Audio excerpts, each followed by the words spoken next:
Hello everyone and welcome back to another crafty video. If you are looking for some magical Halloween decorations, then you're in the right spot. I'm making these magical color shifting potions and decorate the bottles with labels I made with the new Purrfectly Wicked set from Lawn Fawn. So without further ado, let's brew some potions. Spreek je Nederlands? Er is ondertiteling beschikbaar.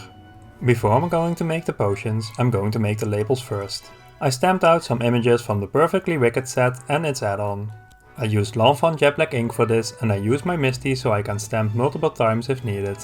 I used my Copic markers for coloring and placed the cap with the color number on the left of my paper for you to see which color number I use. If you want to skip watching me color, you can skip to the time that pop-ups on the screen now. You can also find the clickable time link in the description.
When I'm done coloring, I like to go over the inner lines with a black fine liner to bring back some details.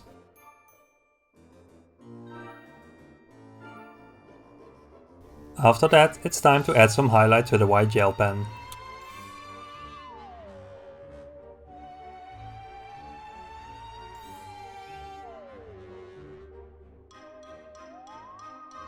I die cut the images off screen. With these scallop dies I found in my stash, I cut two matching but different pattern papers. I take a scrap piece of watercolor paper and I put it on my glass work surface. I'm blending the whole piece with distress oxide in the color Wilted Violet. When that's done, I use my spray bottle to add some drops of water. I dab the excess off with some paper towel. I have a small bottle with water where I dissolve some water-based metallic silver paint in. I shake it well before I add some drops to my paper. I dab the excess off again. I searched for some plain circle dies in my stash that match the inside of the stitching of the scalloped circles. I cut those out of the paper I just made. I add the circles to the scalloped circles with some tin foam tape to give them some extra dimension. Now it's time to add my images.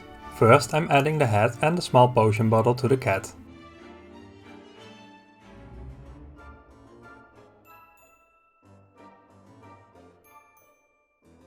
I'm using some tin foam tape to add them to the big circle, together with the small cloud that says poof. The other images are added to the small circle, also with tin foam tape.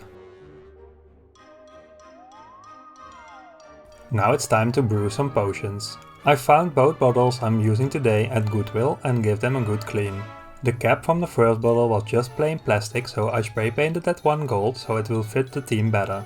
Now, with the use of a funnel, I'm filling the bottle to about halfway with white vinegar.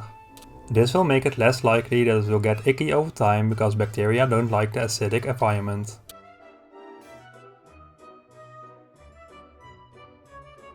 I fill the rest of the bottle with water. Now I'm going to add a few drops of liquid watercolor to color the water. You can also use food coloring if you would like to, but those can lose their color more quickly over time. Be sure to only add a few drops. You can always add a little more later on. But when the color gets too dark, the color shifting won't look as good.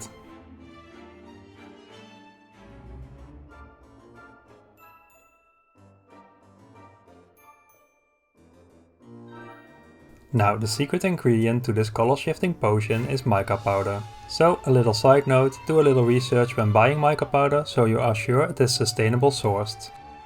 How this color shifting potion works is that the mica powder doesn't dissolve in the water, it only floats around in it. So, when you leave the bottle alone, it will have its regular color you gave it with the watercoloring.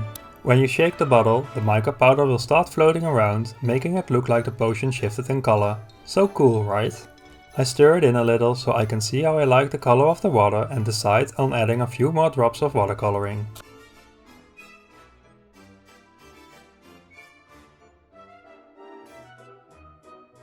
Now I make the inside of the bottleneck dry because I want to glue the cork in, so I'm extra sure it won't come off when shaking the bottle. I had this glue lying around that works well for this kind of things, but just look for a glue that would work on glass and cork. When you pop in the cork, be sure to not shake it yet. Give the glue the amount of time it needs to dry properly before you are making it wet shaking the bottle. I know it's hard to not give in to that urge though. I repeat the steps with the other bottle. So I'm adding about half white vinegar and fill the rest up with water. This time I'm using some pink watercoloring to color the water. I'm also adding another color of mica powder. This is a shiny white one that will not really color shift in the water, but it will make it pearlescent. I'm adding more of this powder than I did with the other one. Because it won't shift in color, it's really important it gets really shiny and not translucent anymore when you shake the potion up. Again, I'm adding a little watercolor because I thought it should be a little darker and go ahead with drying up the bottleneck so I can glue in the cork. Now it's time for some decoration of the bottles. I use some of this twine to wrap it all around the bottleneck. I start with a knot first. Now I wrap it around and pull it tight. When I get to the end, I use the glue I used earlier to make the twine stick in place. I push it in a little with my tweezers so I'm sure it will stay in place. To decorate the bottle a little more, I tie a charm of a key and a cat bell to the bottle with some shiny twine. The shape of the other bottle makes it really different to tie something to it, so I decide to glue on a gem that I found in my craft supplies. Now, to finish up these bottles, I'm adding the labels we made earlier with some tin foam tape.